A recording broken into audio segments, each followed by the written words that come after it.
Republicans are at it again, trying to kick eligible voters off the voter rolls. Welcome back to Democracy Docket. I'm Marc Elias. And I'm Paige Moskowitz. Let's get started. Explain to us what voter rolls and list maintenance is. All right, this may not sound super interesting, but bear with me because this is very, very important stuff. So every state, or not every state, before I get the emails from North Dakotans, almost every state is required by federal law to maintain a comprehensive list of all of the registered voters in their state. Okay, in some states it's called the voter file. In some states it's called the voter rolls, right? But it is a master list of everyone in the state who is registered to vote. And this is required to be kept, like I said, under federal law and state laws that sort of parallel that or implement it. But against that backdrop, right, of maintaining a list of every registered voters, obviously over time, there are people on those voter rolls who have either died or they've moved out of the state or they've just deregistered. They don't want to be registered anymore for one reason or another, or they've moved and they've changed address.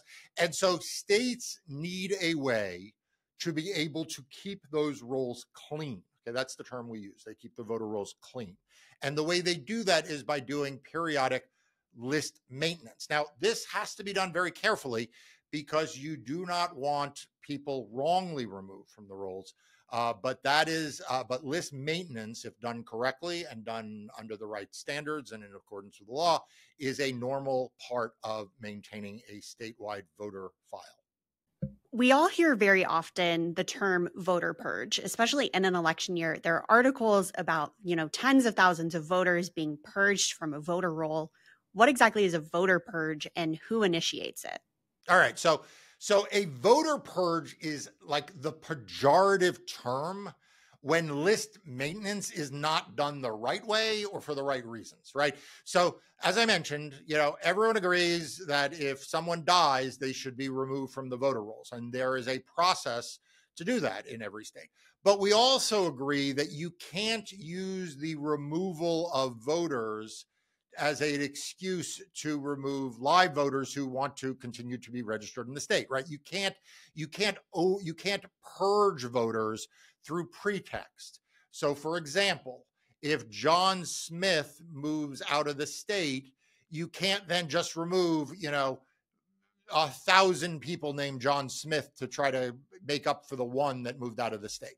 And when states do that, when they improperly remove people, when they don't give people proper notice, when they do it too close to the election, when they use all kinds of sketchy data and sketchy processes to do that, it's a purge. And purging voters has been a scourge in our country for decades because inevitably it's done by Republicans. Paige, I know I see the huge shock on your face. You're like, oh my God, I can't believe Republicans would do that. And it's done by Republicans, and it oftentimes targets Black voters, Hispanic voters, other minority voters, young voters, people in college campuses. So we got to keep eagle eye, not eagle AI. We got to keep eagle eye on Republican election officials, whether it's at the county levels or at the state level, to make sure they're not purging voters wrongly. So states do voter purges. What about when, a random individual decides to contest the voter rolls and say that they're outdated or there are people on the rolls who shouldn't be? All right, I'm really glad you asked this question because the other thing you oftentimes hear us talk about is voter challenges, right? Mass voter challenges. So a voter purge is when the state does it, okay? What's happening is that because federal law and state laws protect voters from illegal purges, the right wing, I was going to say fringe, but honestly, Paige, is there a fringe? No, it's pretty mainstream at this point. It's pretty mainstream, right? The conservative activists and the Republicans in states are now having private citizens submit these mass lists of names that they want removed from the rolls. They do them under the pretext of voter challenges, and they have the same effect as a purge. They remove potentially lawful voters.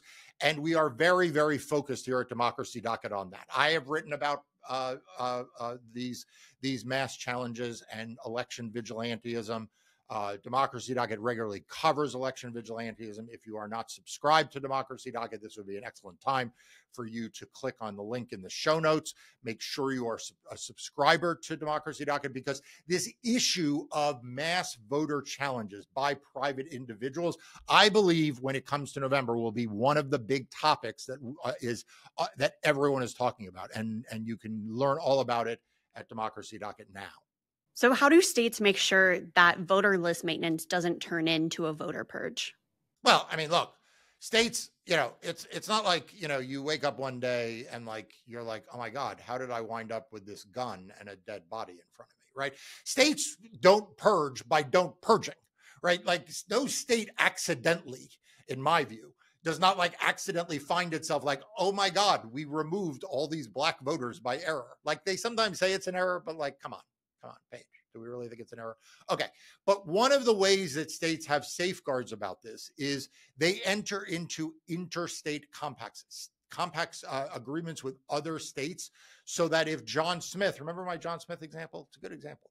John Smith moves from one state to another state, and there are 1,000 John Smiths in the first state, and you can't remove all of them.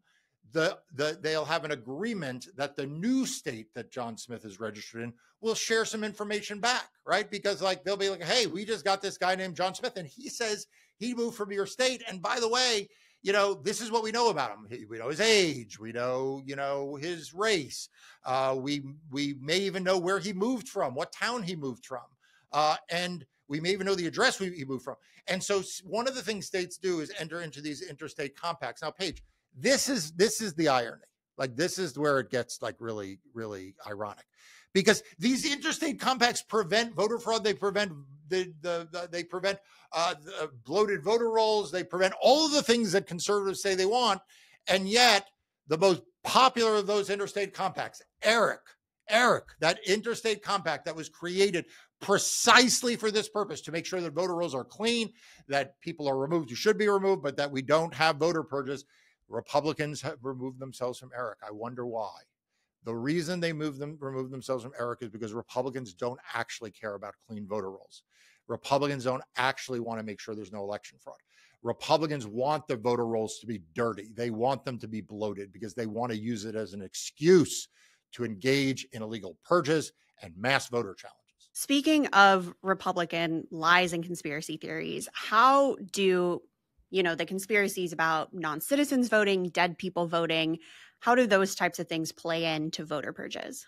Look, they play in two ways. The first is, as you point out, these are conspiracy theories. So the first thing is that it poisons the electorate, right? And the people who know better, right? The election officials who are doing these purges, the secretaries of state, the county boards of election, they know better. They know that these conspiracies aren't true, but they allow it to seep into this conspiratorial world that poisons the electorate and makes the electorate not trust that the rolls are accurate, that people who are voting are supposed to be voting. And it is a symbiotic relationship where the people who know better, are feeding the lies of election denialism and illegal voting, and that then fuels a desire for people to clamp down on voting and for there to be more purges and more election challenges. So that's the first way. The second is look, let's not, in some ways you could say, let's not overcomplicate this. Republicans have been engaged in voter purges. Republican election officials have been engaged in voter purges long before Donald Trump. I mean, there were voter purges in the 80s, in the 90s. When George Bush was president, there were voter purges ahead of that election. And so part of this is just Republicans see it as good politics, good electoral politics, because it removes voters from the rolls who may not vote for them.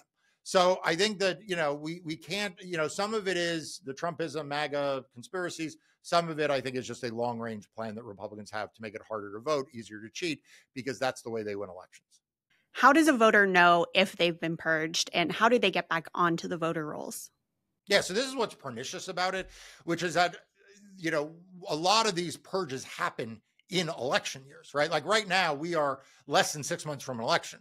So if there is a purge now in a state, and certainly when we get into the fall, even worse, like, there is relatively less time for voters to know about or do something. Now, voters are supposed to be notified by mail if they have been removed under in a list maintenance situation or a purge. They're supposed to be notified, but honestly, I mean, the mail service is like the whole subject of another episode. People don't get their mail as often. A lot of people throw out the mail because it looks like junk mail. The mail is delayed. The mail oftentimes doesn't get delivered properly. So a lot of voters find themselves showing up to vote and finding out they're not registered to vote. So what I would tell everyone is, first and foremost, in democracy, we need to be active citizens. We can't just trust that the government will do it right and that the Postal Service will do it right.